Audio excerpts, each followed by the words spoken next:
الحمد لله الحنان المنان الذي خلق الإنسان وعلمه البيان والصلاة والسلام على رسوله سيد الإنس والجان وعلى آله وأصحابه ذوي الخير والإحسان أما بعد فأعوذ بالله من الشيطان الرجيم بسم الله الرحمن الرحيم ومن يبتغي غير الإسلام دينا فلن يقبل منه وهو في الآخرة من الخاسرين صدق الله مولانا العظيم۔ بارگاہ رسالت مآب صلی اللہ تعالی علیہ وسلم میں ایک بار درود پاک کا ہدیہ پیش کریں۔ اللہم صلی علی سیدنا و مولانا محمد معدن الجود والکرم وآلہ واصحابہ الکرام وابنہ الکریم وبارک وسلم صلاة دائمة سرمدا ابدا۔ عزیزان اکرام وقار، ایک حدیث پاک ہے، رسول گرامی وقار صلی اللہ تعالی علیہ وسلم ارشاد فرماتے ہیں، ایمان کی حلاوت، ایمان کی لذت، ایمان کی جو شیرینی ہے، مٹھاس ہے، آپ کو ملی ہے یا نہیں ملی ہے یہ میں نہیں بتا سکتا، لیکن اگر پانا ہے اس کی لذت، اس کی حلاوت، ایمان کی مٹھاس ہوتی کیسے ہے، اس کے لیے حضور پاک صلی اللہ علیہ وسلم نے 3 علامتیں بتائی ہیں۔ جس شخص کے اندر یہ 3 باتیں آ جائیں تو پھر وہ ایمان کی لذت محسوس کر سکتا ہے، ایمان کی مٹھاس اسے مل سکتی ہے۔ ایمان جو ہے صرف داڑھی ٹوپی کا نام نہیں ہے، جبہ کرتے کا نام نہیں ہے، ایمان صرف جھنڈا لے کر گھومنے کا نام نہیں ہے، ایمان ایک الگ کیفیت ہے جس کا سرور بندے کو ملتا ہے، جس کی لذت اور جس کی شیرینی کو وہ بتا نہیں سکتا، اور وہ کیسے حاصل ہوتی ہے؟ 3 چیزیں میرے آقا فرماتے ہیں۔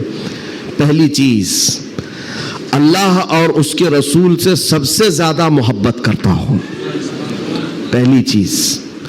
اور دوسری چیز یہ ہے کہ جس سے بھی محبت کرتا ہے دنیا میں وہ صرف اللہ اور اس کے رسول کے لیے کرتا ہے۔ تیسری چیز ہے، کفر میں واپس لوٹنے کو اتنا سخت سمجھتا ہو جیسے آگ میں ہاتھ ڈالنے کو سخت سمجھتا ہو۔ آگ میں ہاتھ ڈالنا کسی کے لیے آسان ہوگا، لیکن کفر و شرک کی طرف جانے کو سخت ناپسند کرتا ہو۔ یہ 3 چیزیں اگر تمہارے اندر آ گئی تو ایمان کی لذت مل جائے گی، ایمان کی مٹھاس مل جائے گی۔ زندگی میں سب سے زیادہ پرائیورٹی کس چیز کو ہو؟ اللہ اور اس کے رسول کو۔ دوسری چیز، دنیا میں جس سے بھی تعلق بنے گا وہ صرف اللہ اور اس کے رسول کے لیے بنے گا۔ تیسری چیز، کفر کی طرف کبھی لوٹنا پسند ہرگز نہ کرے، بلکہ کفر کا نام سنتے ہی اس کے اندر ایسی ہیبت آ جائے کہ میں آگ میں ہاتھ ڈالنا تو پسند کروں گا لیکن کفر کی طرف ہرگز نہیں جا سکتا۔ یہ 3 چیزیں تمہارے اندر ہیں یا نہیں، آپ آبزرو کر لیں، خود آپ اس کا احتساب کر لیں کبھی بیٹھ کر کے کہ میں زندگی میں سب سے زیادہ کس سے محبت کرتا ہوں۔ اگر اللہ اس کے رسول سے سب سے زیادہ محبت کرتے ہو تو اس کا مطلب ہے کہ پہلی چیز تمہارے اندر آ گئی ہے۔ اور اپنے تعلقات کو دیکھ لو، جس سے بھی آپ کے تعلقات ہیں وہ اللہ اس کے رسول کی رضا کے لیے ہے تو دوسری چیز بھی تمہارے اندر ہے۔ اور تیسری چیز بہت امپورٹنٹ ہے جو اس زمانے کے لیے ہے، کفر کی طرف لوٹنا اتنا ناپسند کرتا ہو جتنا آگ میں جانا بھی ناپسند نہ کرتا ہو۔ یعنی آگ میں جانا جتنا اس کے لیے ناپسند ہے اس سے زیادہ کفر میں جانے کو ناپسند کرتا ہو۔ یہ چیز اگر آپ کے اندر ہے تو میرے عزیزو ایمان کی لذت مل جائے گی، ایمان کی مٹھاس مل جائے گی۔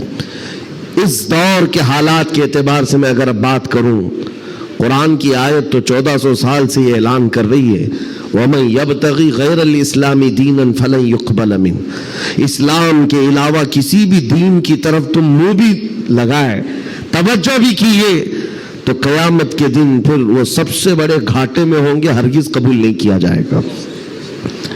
میں بات یہاں سے شروع کرتا ہوں کہ آج لوگوں نے اس کو ہلکے میں لینا شروع کر دیا، چاپلوسی کرتے کرتے، خوشامد دوسروں کی واہواہی حاصل کرنے کے لیے کبھی پوجا پاٹ میں بھی شریک ہو گئے، کبھی ان کی رضا حاصل کرنے کے لیے ان کی محفل میں بھی بیٹھ گئے، اللہ اس کے رسول کو چھوڑ دیا۔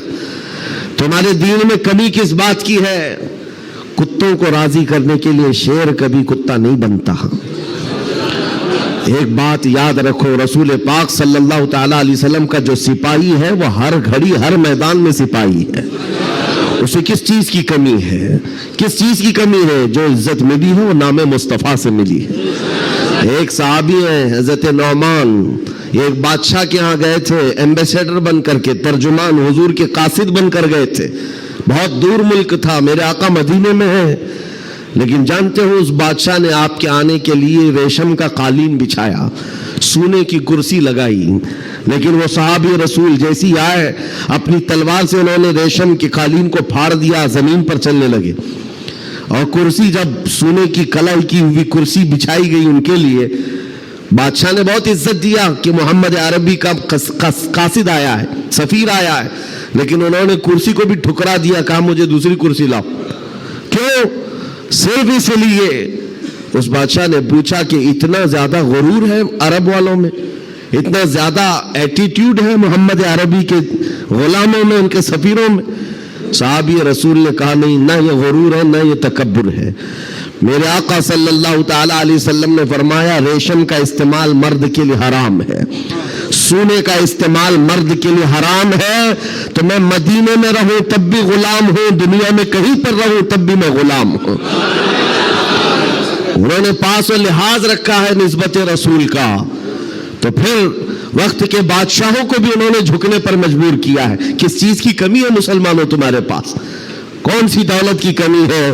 سب سے بڑی دولت تو تمہارے پاس یہ ہے. آج تک ایک بہت بڑی بات میں بتاؤں آپ کو، یہ آپ کی مسجد کے امام ہیں، محبت چاہے جتنی بھی کرتے ہوں آپ ان سے، عقیدت جتنی بھی کرتے ہوں، ایک دن ان سے کہہ دینا مولانا عبد الکریم اپنے باپ کا نام لے کر لوگوں کو رکوع میں جھکا کے دکھائے. لوگوں کو اللہ اکبر کہنے کی بجائے اپنے باپ کا نام یا بادشاہ کا نام لے کر سجدے میں جھکا کر کے دکھائے. کوئی جھک سکتا ہے؟ ارے بادشاہ وقت بھی یہاں آ کر کھڑا ہو جائے اور کہے میرے نام سے جھک جاؤ، مجال ہے کوئی ایک بھی پیشانی جھکے گی؟ نہیں جھکے گی. ہاں اگر ایک کمزور کسان کا بچہ بھی حافظ قرآن ہو اور آ کر مصلی پر صرف اللہ کا نام لے، سب کی پیشانیاں جھکتی. یہ خاصہ ہے اس قوم کا کہ اس قوم کو اگر جھکایا جا سکتا ہے تو صرف اللہ کے نام پر، باقی کسی کے نام پر یہ پیشانی نہیں جھکتی ہے.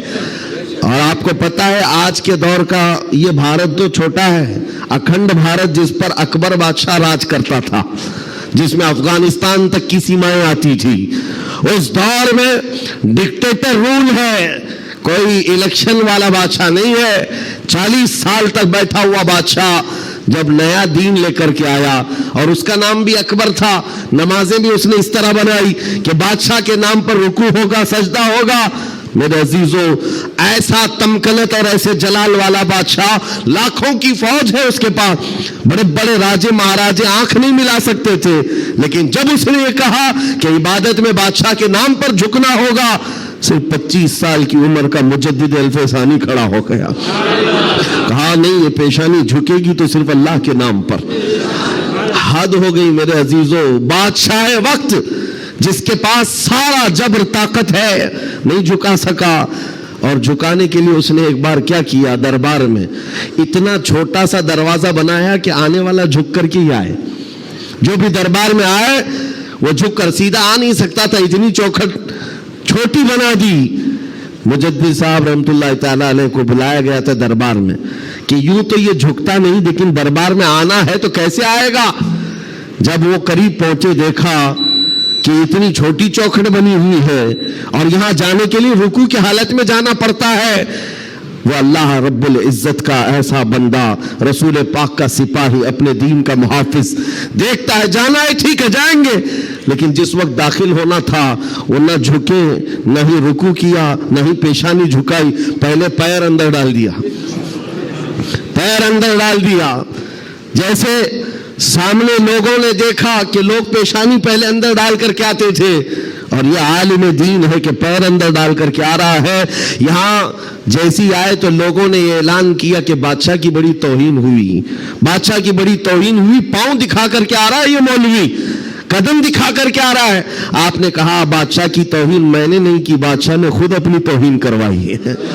اسے خود پیر پسند تھے اس لیے دروازہ چھوٹا کیا. عزیزان گرامی وقار, تمہارے پاس کس چیز کی کمی ہے؟ اللہ تعالیٰ نے یہ خصوصیت عطا کی ہے, یہ پیشانی کبھی کسی غیر کے سامنے نہیں جھکتی ہے, نہیں جھکتی ہے. کروڑوں کے سامنے تھوڑی طاقت و قوت کی پوجا کرنے والی یہ قوم نہیں ہے. آج ان کے پاس طاقت آئی تو ان کی پوجا کریں گے, ان کے پاس آئی تو ان کی پوجا کریں گے. قوم مسلم صرف اور صرف اللہ وحدہ لا شریک کی عبادت کرتی ہے. ہم رسول پاک سے بے پناہ محبت کرتے ہیں لیکن عبادت نہیں کرتے رسول کی بھی. حضور پاک صلی اللہ علیہ وسلم کے دربار میں بھی عبادت نہیں کرتے, تعظیم ہے, عبادت صرف اللہ کی کرتے ہیں. یہ خاصہ کم ہے, اسی بات سے تو پوری دنیا کو کڑن ہے اور جلن ہے کہ یہ دنیا میں ایک واحد قوم ایسی ہے. مجھے بتاؤ, ان سب کو جھکنے کے لیے مورتیاں دیکھنا پڑتا ہے. ہاں, عبادت کرنے کے لیے اپنے اپنے خداؤں کی صورت اور مورت بنائی ہوئی ہے. پوری دنیا میں کروڑوں مسجدیں ہوں گی, کسی بھی مسجد میں خدا کی کوئی تصویر ہے؟ کہیں کوئی تصویر بنائی گئی ہے اللہ کی کہ اسے دیکھنا ہوگا پھر جھکنا ہوگا؟ عیسائی ہوں کہ یہودی ہوں کہ ہندو ہوں کہ کوئی بھی قوم ہو, سبوں نے کچھ نہ کچھ مورت بنائی ہے. صرف یہ تنہا قوم ہے جو بنا دیکھے اللہ کی بارگاہ میں سجدہ کرتی. یؤمنون بالغیب, اللہ نے تعریف میں فرمایا ہے یہ غیب پر ایمان لانے والی جماعت ہے, اور جس کا ایمان ہی اتنا مضبوط ہے خدا کو دیکھا کبھی نہیں اور جھکتے ہیں. آج تک امام صاحب کے پیجامے کو لے کر سوالات ہوتے رہے, امام صاحب کے آنے جانے کو لے کر سوالات ہوتے رہے. کوئی ایک بندہ بھی مجھے بتاؤ آ کر امام صاحب سے کہتا ہے ہر دن آپ جھکاتے ہیں کبھی اللہ کو دکھاتے کیوں نہیں؟ کوئی نہیں پوچھتا. ہر ایک کو پتا ہے ہمارا ایمان ہی ہے غیب پر ایمان لانے والی قوم. عزیزان گرامی وقار, اب میں آگے بات کرتا ہوں. جب اتنی خصوصیات تمہارے پاس ہے تو پھر اگر چہرہ کسی اور کی طرف جائے تو میں سمجھتا ہوں دنیا کا بدترین آدمی ہے, بد نصیب آدمی ہے, جس کو اللہ نے سب سے بڑی نعمت دی تھی اور وہ ٹھکرا کر کے دوسروں کی جھولی میں چلا گیا. اسی لیے قرآن کہتا ہے وَمَن يَبْتَغِ غَيْرَ الْإِسْلَامِ دِينًا فَلَن يُقْبَلَ مِنْهُ, جو اسلام کے علاوہ کسی دوسرے دین کی طرف پھر گیا قیامت کے دن ہرگز اسے قبول نہیں کیا جائے گا. وَهُوَ فِي الْآخِرَةِ مِنَ الْخَاسِرِينَ, وہ آخرت میں بہت بڑے گھاٹے میں ہوگا. میں ایک مثال دیتا ہوں آپ کو. ایک جو گھٹنا گھٹی ہے, ایک حادثہ, مکہ مکرمہ کا ایک حادثہ جو لکھا ہوا ہے کتابوں میں. قبرستان میں ایک وہاں پر جب کسی کا انتقال ہوا, ایک صاحب ہیں وہ حاجی ہیں, وہ کہتے ہیں کہ جب قبرستان میں ہم گئے تو دفن کرنے کے لیے قبر میں قبرستان کی ساری چیزیں بھری ہوئی تھی, تو لوگوں نے ایک قبر بتائی. ایک حاجی صاحب کا انتقال ہوا تھا, کہا کہ ان کو اسی قبر میں دفن کرنا ہے. لوگوں نے کہا یہاں ایک عالم دین کی قبر ہے. اب مکہ مکرمہ کی قبر ایسے ہیں کہ 6 مہینے سال بھر کے بعد کھل جاتے ہیں, اور ممبئی والوں کو سمجھانے کے لیے آسان بھی ہے کہ یہاں پہ بھی کھول دی جاتی ہیں, جگہ کی قلت ہے. تو جب دفن کرنے کے لیے اس عالم دین کی قبر کھولی گئی تو وہاں وہ عالم دین نہیں ہے, وہ ایک جوان لڑکی سوئی ہوئی ہے, ایک نوجوان لڑکی ہے. تو جو جنازے میں آئے ہوئے تھے ان میں ایک حاجی نے کہا میں تو اس لڑکی کو پہچانتا ہوں, یہ عرب کی نہیں, یہ مکہ کی نہیں, یہ فرانس کی رہنے والی اور کرسچن لڑکی ہے, یہ عیسائی لڑکی ہے. کہا یہ کیسے ہو سکتا ہے, ناممکن ہے. گھر سارے لوگوں کو جو خبر تھی وہ ایک اچھے عالم دین کی قبر تھی, یہاں ایک دوسری لڑکی کیسے دفن ہے. تو یہ ہنگامہ ہوا, بات پھیل گئی. اس کے بعد تحقیق کرنے لگے, جو علماء تک بات گئی تو علماء نے کہا کہ اگر یہ جو بندہ کہہ رہا ہے کہ یہ فرانس کی رہنے والی, یورپ کی رہنے والی لڑکی یہاں پر ہے, تو معلوم کرتے ہیں کہ وہاں حقیقت میں یہ لڑکی, اس کی شکل. تو کچھ لوگ ایک وفد کی شکل میں یورپ گئے ہیں اس حاجی صاحب کے ساتھ, جنہوں نے یہ پتہ بتایا تھا یہ لڑکی کو میں جانتا ہوں. جا کر کے اس کے گھر معلوم کیا کہ کیا تمہارے گھر میں فلاں فلاں شکل کی یہ لڑکی تھی. کہا ہاں, انتقال ہوا تھا, چند ہی مہینے ہوئے انتقال ہوا ہے. کہا کیا کیا تم نے؟ کہا ہم عیسائی رسم و رواج کے اعتبار سے اپنے قبرستان میں دفن کیا ہے, ہم کرسچن ہیں, عیسائی رسم و رواج سے ہم نے دفن کیا. تو جو گیا تھا وفد اس نے پوچھا کہ کچھ اس کی عجیب چیزیں تھی. تو لوگوں نے کہا کہ ہاں ایک چیز تھی, ہمیں اندازہ ہو گیا تھا کہ وہ اسلام لا چکی تھی, ہم نے اس کو مارا توڑا بہت کچھ کیا ہے. تو پھر یہ بات خبر پھیلی اس لڑکی کے اسلام لانے کی, تو مقامی علماء کو پوچھا گیا. ایک عالم دین نے کہا ہاں وہ لڑکی دل و جان سے اسلام کو قبول کرتی تھی اور پیارے حبیب صلی اللہ علیہ وسلم سے بے پناہ محبت کرتی تھی, اور گھر والوں کے ظلم و ستم کو سہ نہ سکی, جان دے گئی اور مر گئی. لیکن ہم مجبور تھے, گھر والوں سے ہم کچھ نہیں کر سکتے تھے. لیکن اس لڑکی نے ایک مرتبہ کہا تھا کہ میرے مرنے کے بعد میرے آخری رسم و رواج اسلام کے مطابق ہوں. ہم نہیں کر سکے کیونکہ خفیہ طور پر وہ مسلمان تھی, ہم ایکشن نہیں لے سکتے تھے.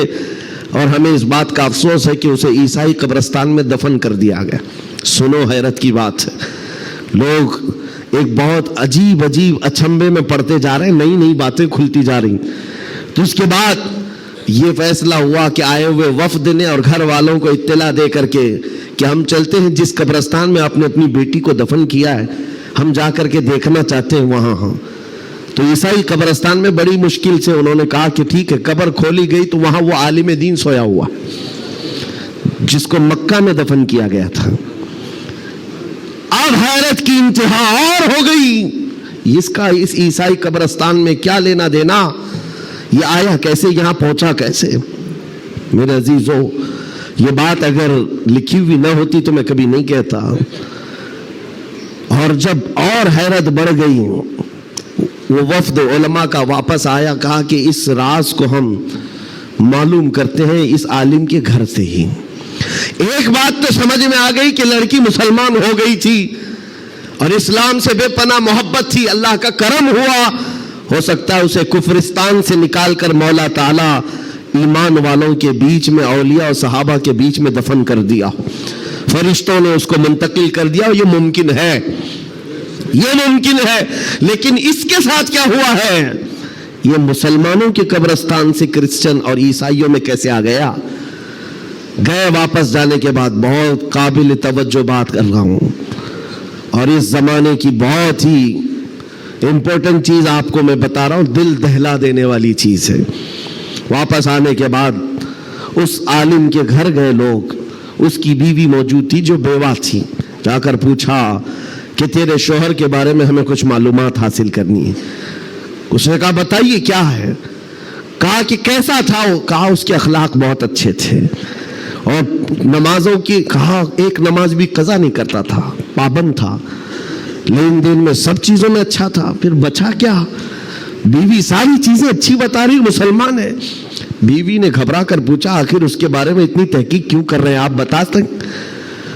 تو علماء نے کہا کہ بتانے کے لائق نہیں ہے, لیکن سن لو, تمہارا شوہر مکہ کے قبرستان میں نہیں ہے, عیسائیوں کے قبرستان میں ملا. اس کی قبر میں وہ موجود نہیں. وہ دھاڑے مار کر رونے لگی کہ ہائے کیا ہو گیا میرے شوہر کے ساتھ, وہ عیسائیوں کے قبرستان میں کیسے پہنچ گیا. اور جب اس کا غم میں کچھ افاقہ ہوا تو خاتون کہتی ایک بات ہے جو بات مجھے آج کہنا ہے, توجہ. عورت کہتی ایک بات ہے, میرا شوہر سب اچھا تھا, لیکن کیا ہے جانتے ہو, جب ہم لوگ رات کو سوتے یا جمع کرتے غسل واجب ہوتا تو ہر بار میرا شوہر ایک بات کہتا کہ عیسائیوں کے مذہب میں کتنا اچھا ہے کہ غسل واجب نہیں ہوتا. یہ ہمارے اسلام میں ہے کہ بار بار نہانا پڑتا ہے, عیسائیوں کے مذہب میں جو ہے جمع کرنے کے بعد غسل واجب نہیں ہوتا, کتنا اچھا ہے. یہ بات وہ کہتا تھا, تب میں اس کو ٹوکتی تھی کہ دین اسلام کے علاوہ کسی دوسرے مذہب کے متعلق مت کہا کرو. بار بار وہ یہ کہتا تھا, شاید یہ وجہ ہے کہ موت کے بعد اسے وہیں پہنچا دیا گیا جہاں کی وہ بات کرتا تھا. وَمَن يَبْتَغِ غَيْرَ الْإِسْلَامِ دِينًا فَلَن يُقْبَلَ مِنْهُ, قرآن کہتا ہے جو اسلام کے علاوہ دوسرے دین کی طرف منہ پھیرا ہرگز نہیں قبول کیا جائے گا. اور میرے آقا فرماتے ہیں من تشبہ بقوم فہو منہم, جس نے کسی دوسری قوم کی مشابہت اختیار کی قیامت کے دن اسی قوم کے ساتھ اسے اٹھایا جائے گا, اسی قوم کے ساتھ اٹھایا جائے گا. مسلمانوں, آج ایمان مضبوط کرنے کا وقت آ گیا آپ کے. ہواؤں کو دیکھ کر, طوفانوں کو دیکھ کر آپ اپنے دین میں ذرا بھی لچک نہ لانا. کلمہ طیبہ پر اگر حملے ہونے لگے تو کیا تم اپنا کلمہ بدل لو گے؟ اذان سے اگر کسی کو نفرت ہونے لگی تو کیا اذان کی کلمے بدل لو گے؟ یہ دنیا اگر تم بدلنے لگ گئے تو اتنا بدلے گی کہ انسان کی بجائے کتا بنا کر رکھ دے، تب بھی وہ راضی نہیں ہوں گے، تب بھی وہ راضی نہیں ہوں گے۔ ہم نے دیکھا ہے ان لوگوں کو جو آج بھی دھوتیاں اٹھا کر کے چلتے ہیں، جوتیاں اٹھا کر کے چلتے ہیں، ان کی حیثیت کیا ہے؟ آج کفار و مشرکین کے قدموں میں بیٹھ کر کے وہ سوچتے تھے کہ سکتہ مل جائے، تختہ مل جائے، ملا کچھ نہیں، استعمال ہوتے رہے، ذلیل اتنے ہوئے کہ نہ اپنی قوم کے رہے نہ اس قوم کے رہے۔ کاش ایک بار میرے مصطفیٰ کا وفادار بن کر دیکھتا، ایک بار بن کر کے دیکھتا، پھر عزتیں کیا ہے؟ اللہ اکبر، جب تک بکے نہ تھے تو کوئی پوچھتا نہ تھا، یا رسول اللہ تم نے خرید کر ہمیں انمول کر دیا ہے۔ حضور کے قدموں میں جو عزت ہے وہ کہیں نہیں مل سکتی۔ تخت کے لیے، سکتے کے لیے جو لوگ اپنا مشن بھول گئے، اپنا دین بھول گئے، اپنا ضمیر بیچ لیے، میرے عزیزوں بہت بڑے گھاٹے میں ہیں، بہت بڑے گھاٹے میں ہیں۔ زندگی میں ایک بات یاد رکھو، اسی لیے میں نے اسی حدیث سے یہ بات شروع کی۔ اللہ کے نبی فرماتے ہیں کفر کی طرف پلٹنے کو اتنا ناپسند کرتا ہو جتنا آگ میں ہاتھ ڈالنے کو ناپسند کرتا ہو، آگ میں ہاتھ ڈالنے کو ناپسند کرتا ہو، اتنا سخت و ناپسند کرتا ہو، تب جا کر کے اس کو ایمان کی لذت ملے گی، ایمان کی حلاوت ملے گی۔ آج اپنے بچوں کو بھی یہ نصیحت کرو، کفر کی آندھیاں چلی ہوئی ہیں، تمہارے بچوں کو اسکولوں میں کب کافر بنا دیا جاتا ہے پتہ ہی نہیں چلتا، کب تمہیں کون سے بھجن سکھائے جائیں، کون سے گیت سنائے جائیں جس کی وجہ سے بندہ کافر بن جاتا ہے، اسلام سے اس کا تعلق ہی ختم ہو جاتا ہے۔ اپنے بچوں کو اس بات کی تو تلقین کر کے جاؤ، بیٹا ہر چیز قربان کی جا سکتی ہے لیکن ایمان کا سودا نہیں ہوتا، ایمان کا سودا نہیں ہوتا۔ ایمان یہ اللہ تعالیٰ کی طرف سے دی ہوئی ایسی بڑی نعمت ہے، کروڑوں ہیں دنیا میں مگر مولا نے تمہیں چنا ہے دین اسلام کے لیے، اور اس میں بھی مسلمانوں میں بھی اللہ کا کتنا بڑا احسان ہے، ہزاروں فرقے ہیں لیکن عاشقوں میں تمہیں چنا گیا ہے۔ ہاں، حضور کی محبت کرنے والے سپاہیوں میں تمہارا نام آتا ہے۔ اپنے تو اپنے غیر بھی آج کہتے ہیں کہ سب سے زیادہ اپنے نبی کو پکارنے والی کوئی قوم ہے تو اہل سنت و جماعت ہے۔ کیوں نہیں ہے؟ کہاں سے یہ نعرے لگتے ہیں لبیک یا رسول اللہ؟ وہ گوفے سے نہیں نکلتے اور وہ چندہ خور مولویوں سے نہیں نکلتے جو انگریزوں کے پالے ہوئے ہیں، یہ نعرے لگتے ہیں تو بریلی کے تاجدار کے قدموں سے ہیں۔ جو وابستہ ہے عاشقوں کی جماعت ہے وہی سے۔ دنیا کو یہ اچھی طرح سے معلوم ہے اپنے نبی سے سب سے زیادہ وابستہ کوئی قوم ہے اس روئے زمین پر تو اہل سنت و جماعت ہے، اہل سنت و جماعت ہے۔ اس چیز کا سودا کبھی ہونے مت دینا ہے میرے عزیزو، اس چیز کا سودا ہونے مت دینا۔ لوگ یہ کہتے ہیں سیکولر بن کر کے جینا چاہیے، یہ بھی اچھا وہ بھی اچھا، میں کہتا ہوں وہ تو منافق ہے۔ پھر سیکولر کا مطلب منافق ہے، دل میں کچھ اور رکھتا ہے، سامنے کچھ اور دکھاتا ہے۔ اسلام میں یہ سیکولرزم نہیں ہے، اسلام یہ کہتا ہے لا اعبد ما تعبدون، میں اس کی عبادت نہیں کرتا جس کی تم کرتے ہو۔ جانتے ہو میرے آقا صلی اللہ تعالیٰ علیہ وسلم نے 2 ٹوک جملوں میں کہا تھا، ایسا نہیں ہے کہ مصلحت میرے آقا سے زیادہ کون جانتا ہے۔ آج لوگ یہ کہتے ہیں کہ سب حالات بنائے رکھنے کے لیے ہمیں کرنا پڑتا ہے، حالات بنائے رکھنے کے لیے تمہیں کرنا پڑتا ہے۔ یہ کیسی بات ہوئی؟ یہ وہ لوگ ہیں جو حالات بنائے رکھنے کے لیے اپنی ماں اور بہنوں کی عزت بھی داؤ پر لگا دیں گے۔ جب درندہ کوئی ڈاکو اس کو خوش کرنا ہو تو کیا تم اپنی عورتوں کا سودا کر سکتے ہو؟ غیرت مر گئی ہوگی ایسے بندے کی۔ حضور پاک کے پاس مشرکین آئے، یہ آپ کو میں بتا دیتا ہوں، قل یا ایھا الکافرون لا اعبد ما تعبدون، یہ سورہ پڑھتے ہیں کہ نہیں پڑھتے نماز؟ کب نازل ہوئی تھی آپ کو بتا دوں، یہ سورہ کب نازل ہوئی؟ حضور پاک صلی اللہ علیہ وسلم کے پاس مشرکین مکہ آئے اور کہا اے محمد صلی اللہ علیہ وسلم ایک کام کریں، آپ ہمارے خداؤں کو برا بھلا مت کہیے، ہم آپ کے دین میں آ جائیں گے، اسلام پر ہم بھی تھوڑا تھوڑا عمل کریں گے، لیکن جن کی ہم پوجا کرتے ہیں نا، عبادت کرتے ہیں، ان کو کچھ مت کہیے۔ حضور پاک نے فرمایا جو شرک ہے میں اس کو شرک کہوں گا، اللہ کے سوا کوئی دوسرے کی عبادت ہے ہی نہیں، اور اس بات کا میں اعلان کروں گا حضور آئے ہی ہیں شرک کو ختم کرنے۔ حضور نے فرمایا یہ نہیں ہو سکتا، تو پھر آپشن دوسرا مشرکین کی طرف سے کہا ایک کام کرتے ہیں، 1 سال آپ ہمارے خداؤں کی عبادت کریں، 1 سال ہم آپ کے خدا کی عبادت کریں گے، ہاں آدھا آدھا کریں گے۔ آج بہت سارے لوگ اگر یہ کرنے کی کوشش کر رہے ہو تو سن لیں، آدھا آدھا کریں گے، ہم بھی آپ کے یہاں جائیں گے، آپ بھی ہمارے یہاں آئیں گے۔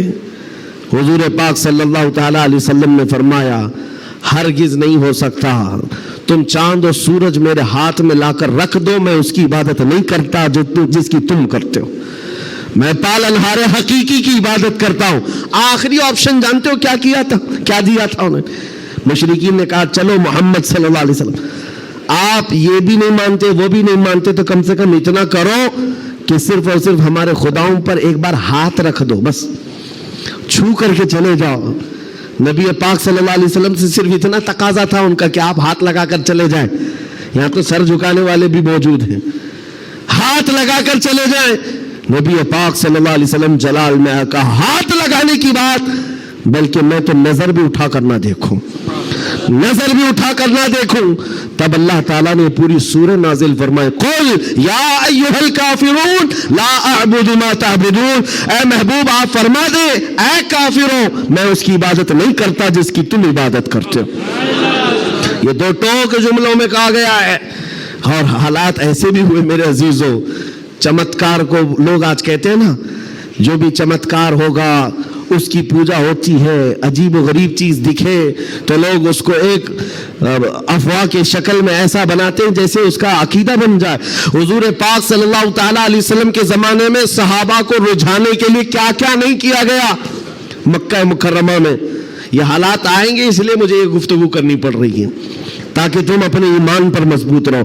ایمان نہیں تو کچھ بھی نہیں ہے، تمہارے دوسرے گناہ تو معاف کر دیے جائیں گے، کفر و شرک ہرگز نہیں معاف ہوتا۔ ان اللہ لا یغفر ان یشرک بہ ویغفر ما دون ذلک لمن یشاء، رب تعالیٰ فرماتا ہے شرک کو اللہ ہرگز معاف نہیں کرے گا، اس کے علاوہ جو بھی ہے اللہ معاف فرمائے گا۔ ایمان ضروری ہے۔ صحابہ کا ایمان ختم کرنے کے لیے کیا کیا گیا؟ اتفاق ایسا ہوا کہ مکہ میں ایک بھگوان بولنے لگ گیا، پتھر کی مورت تھی اور پجاری بیٹھا ہوا تھا، اچانک پتھر جو ہے بات کرنے لگ گیا، اور بات کر رہا ہے، ظاہر سی بات ہے یہ عجیب و غریب چیز ہے نا، یہ اس دور میں ہے۔ ہاں اس دور میں مٹی سے بنائے ہوئے ان کے معبود نہیں ہوتے تھے، وہ پتھر کو تراش کر کے بناتے تھے، اور میں کہہ رہا ہوں حقیقت میں بول رہا تھا، ایسے نہیں ہے کہ ادھر سے دودھ پلا رہے ادھر سے پانی نکل رہا ہو، وہ والا سسٹم نہیں ہے، بلکہ حقیقت میں پتھر بات کر رہا تھا۔ تب اور بات کر بھی کیا رہا ہے، حضور پاک صلی اللہ تعالیٰ علیہ وسلم کو جھوٹا کہہ رہا ہے، نعوذ باللہ معاذ اللہ رب العالمین، حضور کی شان میں گستاخی کر رہا پتھر۔ اب تو وارے نہیں آ رہے ان کی خوشیوں سے اچھل کود پر کہ دیکھو اب ہمارا خدا بولنے لگ گئے، سب سے بڑی دلیل ہے، لوگوں کو بلانے لگ گئے، واقعی بول رہا تھا۔ لوگ چمتکار دیکھتے ہیں تو سر جھکا لیتے ہیں، ارے حقیقت ہے، پتھر بول رہا ہے، پتھر بول رہا ہے۔ سب آئے جمع ہونے لگے، مکہ کا ایک بڑا جمع غفیر تھا، تو صحابہ کو بھی بلایا گیا، دیکھو آؤ ہمارے خداؤں کو جھٹلاتے ہو، بات کر رہا ہے خدا، اور تم جس نبی کی بات کرتے ہو اس نبی کو جھٹلا رہا ہے، یہ حقیقت میں خدا ہے، تم کہتے تھے نا کچھ نہیں کر سکتا، بول رہا ہے۔ صحابہ گئے، اب ان کے پاس کیا تھی، صحابہ دیکھ کر آئے حضور کی بارگاہ میں، کہا یا رسول اللہ صلی اللہ علیہ وسلم، غضب ہو گیا، ان کا خدا تو بول رہا ہے۔ حضور نے اس پر کوئی زیادہ ری ایکشن نہیں دیا، کہا کیا بول رہا ہے؟ کہا یا رسول اللہ سننے کے لائق نہیں، آپ کی شان میں گستاخیاں کہہ رہا ہے، جملے بک رہا ہے۔ کہا کون؟ پتھر۔ حضور نے فرمایا ہاں۔ حضور نے پوچھا پتھر؟ صحابہ نے کہا ہاں یا رسول اللہ۔ حضور نے فرمایا چلو ہم بھی سنتے ہیں، ہم بھی چلتے ہیں، جا کر دیکھیں گے۔ نبی پاک صلی اللہ تعالیٰ علیہ وسلم تشریف لائے صحابہ کے ساتھ، صحابہ اکرام رضوان اللہ تعالیٰ علیہ مجمعین بھی ساتھ میں ہیں۔ جب نبی کریم صلی اللہ تعالیٰ علیہ وسلم وہاں قریب پہنچے تو وہ جو بت بول رہا تھا، بعد میں کر لے سکتے نا، جب وہاں پر حضور اکرم صلی اللہ تعالیٰ علیہ وسلم پہنچتے ہیں تو دیکھا وہ بت خاموش ہو گیا، اب نہیں بول رہا ہے، چپ ہو گیا ہے۔ حضور آتے ہیں، پجاری سے پوچھتے ہیں، بہت اعلان کر رہے تھے، کہاں ہے؟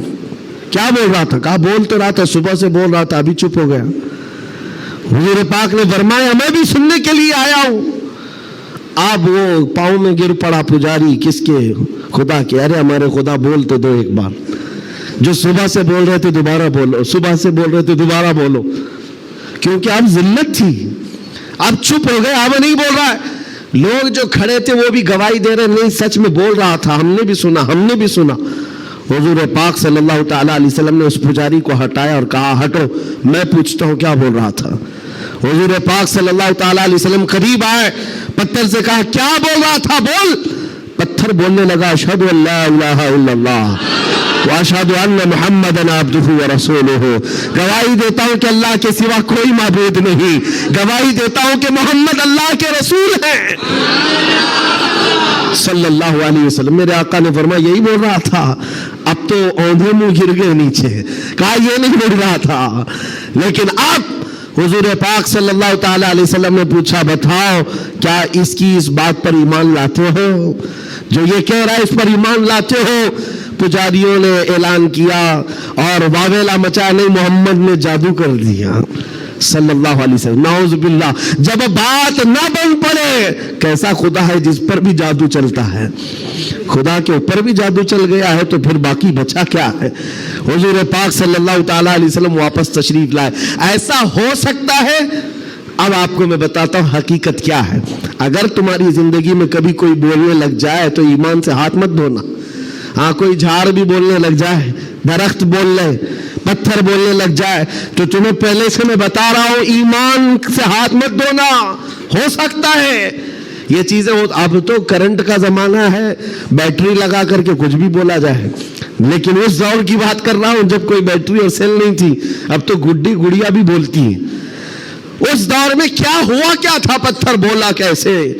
نبی پاک صلی اللہ تعالیٰ علیہ وسلم واپس تشریف لے جا رہے تھے، بیچ راستے میں میرے آقا کھڑے ہو گئے، ایک صاحب آئے جنگل کی طرف سے، ان کے ہاتھوں میں تلوار تھی، خون تھا۔ نبی پاک صلی اللہ علیہ وسلم ان سے گفتگو کرتے رہے، پھر وہ اچانک غائب ہو گئے۔ پوچھا صحابہ نے کون تھے؟ حضور فرماتے ہیں وہ جنات میں سے میرے ایک صحابی ہیں، جنات میں ایمان لائے ہوئے۔ حضور سے پوچھا صحابہ نے کیا معاملہ ہے؟ کہا اس میرے صحابی نے خبر دی کہ ایک مشرک اور کافر جن تھا جو پتھر میں جا کر کے بول رہا تھا، پتھر میں جا کر وہ بول رہا تھا، جن کی آواز تھی اور کافروں کو لبھا رہا تھا، آپ کے خلاف بول رہا تھا۔ اور ہمیں یہ خبر ملی، ہم اپنے محلے میں بیٹھے تھے، جنات کے بھی محلے ہیں، آبادیاں ہیں، سب ہیں، وہ جن صحابی کہتے مجھے خبر ملی کہ ایک گستاخ ایک کافر پتھر میں گھس کر آپ کے خلاف بول رہا ہے، اسی وقت میں تلوار لے کر کے نکلا، اور جس وقت آیا تو اتفاق تھا کہ آپ بھی وہاں پر تشریف لائے ہوئے تھے، میں آپ کے آنے سے پہلے اس کا قتل کر چکا تھا، اور جب آپ نے فرمایا پتھر کو بول، کیا بول رہا تھا؟ تب میں نے کہا تھا اشہد ان لا الہ الا اللہ۔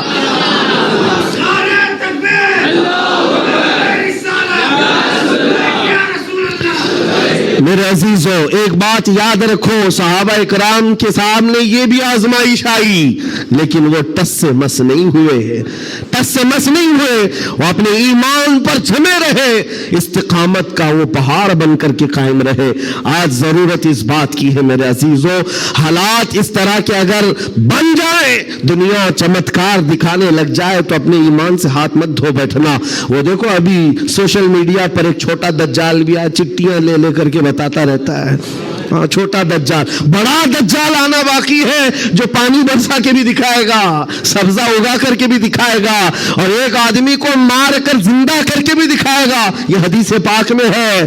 تم ابھی چھوٹے دجالوں پر بک گئے تو بڑے دجال کے ساتھ کیا ہوگا؟ اس لیے آج جمے رہو۔ ارے چٹیاں یہ تو بہت پرانی بات ہے، پھینکو پیٹ پیچھے، کہو ہمیں ہمارے نبی نے بڑے دجال کے لیے بھی پہلے سے تیار فرمایا۔ ہم ایمان رکھتے ہیں اللہ کی ذات پر، ہم ایمان رکھتے ہیں اللہ کی ذات پر کہ وہ موت و حیات کا مالک صرف رب ذوالجلال ہے۔ میرے عزیزو یہ حالات پر میں نے صرف اس لیے بات کی کہ آپ قیامت کے قریب جو ہونے والا ہے، حضور فرماتے ہیں ویل للعرب من شر قد اقترب، حضور پاک فرماتے ہیں عربوں کے لیے تباہی ہے کہ ان قریب وہ ایک ایسی برائی کی طرف جائیں گے جو ان کو جہنم میں لے جائے گی۔ عربوں کے لیے. اور حضور صلی اللہ علیہ وسلم نے یہ بھی فرمایا، حدیث پاک ہے، قیامت اس وقت تک نہیں آئے گی جب تک کہ عرب کے کچھ قبیلے بت پرستی نہ کرنے لگ جائیں. عرب میں ہوگا ہی، عرب میں بت پرستی ہونے لگ جائے گی، مشرکین وہاں پیدا ہو جائیں گے. یہ حدیث میں 1400 سال پہلے میرے آقا نے فرمایا. تو تم کبھی ان کو جبے کبوں میں دیکھ کر، پوجا پاٹ کو دیکھ کر یہ مت سمجھنا اسلام فلیکسیبل ہے، اسلام میں سب کچھ ہو سکتا ہے. وہ تو آپ نشے کے اڈے بھی کھول لیں گے اور کھول رہے ہیں. شراب پر سے پابندی ہٹا کر کے سعودی عرب میں اب شراب بیچنے پر بھی بات آ گئی. عورتوں کا حجاب ختم ہے. مشرکین کا داخلہ ممنوع تھا، لیکن اب مدینہ رسول میں بھی مشرکین کا آنا اور اس کی اجازت دے دی گئی ہے. یہ ساری قیامت کے قریب کے حالات جو حضور نے پہلے بیان فرمائے. میرے آقا نے فرمایا ہے یہ عرب اس برائی کی طرف جا رہے ہیں جو ان کو جہنم میں لے جانے والی ہے، اور قیامت سے پہلے یہ ہوگا. لیکن ان کے یہ سارے کارنامے ہمارے لیے دلیل نہیں ہے. حرم مکہ کا امام کیا کرتا ہے یہ ہمارے لیے دلیل نہیں. صدیق اکبر کیا کہتا تھا وہ ہمارے لیے دلیل ہے. فاروق اعظم کیا کہتا تھا وہ دلیل ہے. عثمان غنی اور حیدر کرار کیا کہتے تھے وہ دلیل ہے. یہ بکے ہوئے لوگ اگر منبر پر چڑھ گئے تو ان کے خد و خال دیکھ کر کے تم مت بگڑ جانا. یہاں سے حالات ایسے ہو سکتے ہیں خانہ کعبہ کے منبر پر کھڑے ہونے والا امام بھی اسرائیل کی فتح کے لیے دعا کر سکتا ہے. یہ ایمان بیچے ہوئے لوگ آ سکتے ہیں، اس لیے کہ یزید کا دور بھی آیا ہے، کرامتہ کا دور بھی آیا ہے، باطل قوتوں کا دور بھی آیا ہے جب انہوں نے کعبے کی امامت کی ہے. لیکن اہل سنت و جماعت ہمیشہ اس بات پر قائم رہے ہیں ان لوگوں سے ہمارا دین نہیں چلتا، اللہ اور اس کے رسول کی حقانیت اور قرآن سے ہمارا دین چلتا. اور ایک بات آخری، اسلام اپنا دفاع خود کرتا ہے، اسلام اپنا ڈیفینس خود کرتا ہے. کفار و مشرکین کو اگر یہ لگتا ہے کہ مسلمان سوئے ہوئے اسلام کا کچھ بھی کر لیں گے، یہ ناممکن ہے، پاسبل نہیں. ہم جیسے کروڑوں بھی سو گئے تب بھی اسلام قائم رہے گا. اسلام اپنا ڈیفنس خود کرتا ہے. کیوں؟ اس لیے کہ یہ انسانوں کا بنایا ہوا دین نہیں ہے، خلاق کائنات کا دین ہے. اور قرآن میں رب تعالیٰ نے فرمایا یریدون لیطفئوا نور اللہ بافواہہم، لوگ اپنے منہ کے پھونکوں سے اسلام کا چراغ بجھانا چاہتے ہیں اور اللہ اپنا چراغ مکمل کر کے رہے گا. ولو کرہ الکافرون، اگرچہ کافر ناپسند کرے. اور ایک بات سن کر کے جائے، میرے رب کا وعدہ ہے قرآن پاک میں، یہ دین اسلام پوری دنیا پر غالب آ کر رہے گا، آ کر رہے گا. یہ بات میں نے کئی جگہ اسٹیجوں پر کی تو کچھ لوگوں نے کہا بھی تھا جو نان مسلم ہیں، انہوں نے کہا تھا کہ یہ مولانا ایسے بیٹھ کے چلا رہا ہے، حالات دیکھتا نہیں ہے. فلسطین میں ان کے ٹکڑے ہو رہے ہیں، شام کو تباہ کر کے رکھ دیا گیا ہے، عراق میں ان کے جنازے نکلتے ہیں، افغانستان کو توڑ کر رکھ دیا گیا ہے، اور یہ مولانا چلا کر کہتا ہے اسلام پوری دنیا میں غالب آ کر رہے گا. یہ اپنا محلہ نہیں بچا پاتے، پوری دنیا کی بات کرتے ہیں. ظالموں تمہیں خبر کیا ہے، اسلام زندہ ہوتا ہے ہر کربلا کے بعد. تاریخ یہ بتاتی ہے اگر اسلام کو ختم ہونا ہوتا رسول اللہ کے نواسی کی شہادت کے بعد ختم ہو جاتا، علی اصغر علی اکبر کی شہادت پر ختم ہوتا. جب رسول اللہ کے گھرانے کی شہادت پر اسلام نہیں رکا، ہمارے ہزاروں کے قتل پر کبھی اسلام نہیں رک سکتا. ایک غزہ، ایک فلسطین، کیا ہزاروں غزہ تم اس زمین پر قائم کر کے دکھا دو، تب بھی میرا چیلنج ہے اسلام تھا، اسلام ہے اور اسلام رہے گا. اسلام تھا، اسلام ہے، اسلام رہے گا. نبی پاک صلی اللہ تعالی علیہ وسلم کا لایا ہوا یہ وہ حسین شجر ہے جس کی جڑیں تحت الثری میں ہے اور جس کی شاخیں اوج ثریا پر ہے. اس کے پتے کو ہلانا بھی مشکل ہے. لوگ آج یہ سمجھ کر کے بیٹھے مسلمانوں کو مارنا اس کا مطلب اسلام ختم ہونا. ایسا نہیں ہے. مسلمانوں کا قتل اسلام کا قتل نہیں ہے. مسلمان اس کی حفاظت کے لیے نہیں ہے میرے عزیزو، اللہ اس کی حفاظت فرما رہا ہے، اللہ اس کی حفاظت فرما رہا ہے. اور آپ سب کی ذمہ داری یہ ہے، آپ سب کی ذمہ داری ہے. ایک سوال کا جواب اور بھی، کسی کے ذہن میں یہ چیز آتا ہے، یہ سوال آتا ہے تو اس کے اطمینان کے لیے کہہ رہا ہوں. بار بار یہ کہتے ہیں اچھا آپ کا دین حق پر ہے، آپ کا خدا حق ہے, آپ کا رسول حق ہے, تو اتنے مارے کیوں جاتے ہیں تم لوگ؟ یہ سوال کرتے ہیں کچھ گیدڑ بھپکی لوگ, ایسے سوال کرتے کیوں تم لوگ سب جگہ مارے جاتے ہو؟ ان کو ایک ہی بات کہنا, میرے عزیز تجھے پتہ نہیں ہے ہم پروانے ہیں, مرنے کے لیے ہی پیدا ہوتے ہیں. پروانہ کس کام کے لیے ہوتا ہے؟ شمع کے ارد گرد گھومتا ہے اور اپنی جان دے دیتا ہے, اور اگر جان نہیں دیتا تو اسے پروانہ بھی نہیں کہا جاتا. پورے مسلمان مصطفیٰ کریم کے پروانے ہیں. تو شمع رسالت ہے, عالم تیرا پروانہ. تو شمع رسالت ہے یا رسول اللہ, عالم تیرا پروانہ. اسی لیے ہم نے یہ کہا ہے حضور پاک شمع ہیں اور ان کے پروانے ہیں. اگر یہ مرتے ہیں کٹتے ہیں تو اس تعجب کی بات نہیں ہے. پروانے کا کام ہی ہے اپنی جان دینا, پروانے کا کام ہی جان دینا. وقت ختم ہو گیا, یہ جمعہ کا وقت ہے. میں کس لے میں بہ گیا مجھے اندازہ بھی نہیں ہوا. دو صحابہ کی بات کہتا ہوں, عبداللہ بن جہش اور سعد بن ابی وقاص. بات کر سکتا ہوں؟ ہاں ماشاءاللہ. یہ آپ کا علاقہ ہے, یہاں پر آنے کے لیے بھی بڑی مشکلات ہوگی ان کے لیے. بہرحال میرے لیے نہیں مشکل ہے, جن کو روکنا ہے ان کو مشکل ہے. دو صحابہ ہیں, عبداللہ بن جہش اور سعد بن ابی وقاص. بڑے گہرے یار تھے, ایک دوسرے کے ساتھ بڑی ان کی جمتی تھی. احد کے میدان میں جب حضور جا رہے تھے, جنگ کے میدان میں, یہ دونوں صحابہ بیٹھ کر کے دعا کر رہے ہیں. بس میں اس پر ختم کر دوں گا میرے عزیز. دونوں ساتھی ہیں, دعا کر رہے ہیں, مصلی بچھائے. سعد بن ابی وقاص کہتے ہیں عبداللہ بیٹھ, میں دعا کرتا ہوں تو آمین کہنا. عبداللہ بن جہش کہتے ہیں ٹھیک ہے, تیری دعا کے بعد میں دعا کروں گا, تم آمین کہنا. دوسرے دن جنگ ہے. سعد بن ابی وقاص دعا کرتے ہیں اللہ کل تیرے رسول کے دین کی حمایت کے لیے میں اتروں گا, تیرے نبی کے دین کی حمایت کے لیے ان کی صفوں میں جاؤں گا. مولا میری اتنی دعا ہے, میرا سامنا کسی ایسے بڑے پہلوان سے کر, میرا سامنا دشمنوں کے ایسے بڑے پہلوان سے کر جو سب سے بڑا پہلوان ہو. اور خواہش تو دیکھو دعا میں کیا کہہ رہے ہیں سعد بن ابی وقاص, اے اللہ میں چاہتا ہوں کبھی اس کو سامنے سے ماروں, کبھی دائیں سے ماروں, کبھی بائیں سے ماروں, کبھی پیچھے سے, اور اس کے بعد گرا دوں اور سینے پر چڑھ کر کہوں لبیک یا رسول اللہ. یعنی اسلام کا پرچم بلند کرو. یہ ان کی دعا تھی. عبداللہ بن جہش آمین کہہ رہے تھے. اس کے بعد عبداللہ بن جہش کہتے اب میں دعا کرتا ہوں تو آمین کہہ. اللہ اکبر, ان کی دعا کیسی ہے, اللہ اللہ. حدیث میں پڑھتا ہوں میری آنکھیں بھیگ جاتی ہیں.